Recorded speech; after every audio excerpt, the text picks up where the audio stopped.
Okay, guys, so here's the last two questions, number 5 and 6 from yesterday's video notes. So we're solving by substitution, okay, same notes. We're just finishing it out. And so remember, we want to get one variable by itself. So here, always look, whichever one, I always look for the one that doesn't have a coefficient beside it. So we'll get x by itself here. Subtract 6y from both sides. That cancels. We get x equals negative 6y plus 4. Okay, so we changed this bottom equation and got x by itself. So this negative 6y plus 4 is going to go into x. That's what we solved for. This is what x is equal to. So it's going to go into x in the other equation. Okay, so we have 2x plus 3y equals 2. That's the equation we're going to substitute into for x. So rewrite it 2 and then parentheses. And then we'll plug in negative 6y plus 4. And then write down the rest of the equation. Plus 3y equals 2. Now we'll solve. And we're solving an equation. So remember, we use these same steps every single time. We're going to distribute first. So that gives us negative 12y plus 8. Bring down the rest. Plus 3y equals 2.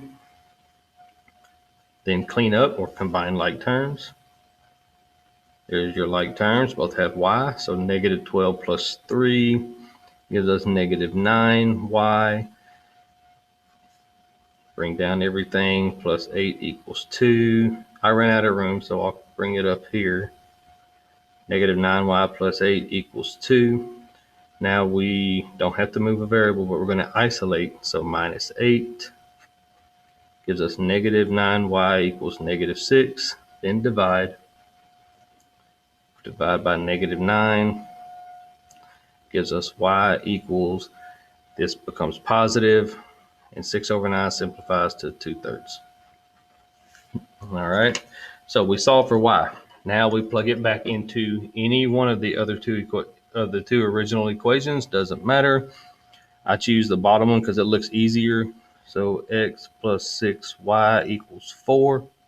Plug in 2/3 for y. So x plus 6 times 2/3 instead of y equals 4. And then you just solve. We'll multiply. 6 times 2 is 12. Divided by 3 is 4. So we get x plus 4 equals 4. Isolate. That cancels out to 0. X equals, and 4 minus 4 is 0. So x equals 0. And then our solution, remember it's an ordered pair. So x first, 0, 2/3. So there's that. There's number 5. All right. So now number 6, we want to do the same thing.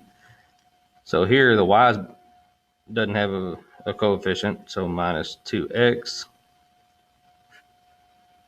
We get y equals negative 2x minus 2. And we'll plug that into y in the other equation. So 6x plus 3 times y, which is negative 2x minus 2, and then equals negative 6. Now we distribute. We get negative 6x minus 6. Bring down everything else. Here's our like terms. 6x minus 6x is 0, cancels out. We get negative 6 equals negative 6. And if you remember from solving equations, anytime your variables completely go away, natural in solving like this, and then you have the same number on both sides, that's a true statement. So it means that your answer is infinite solutions. And infinite solutions means that these two equations are the same line. And that's it.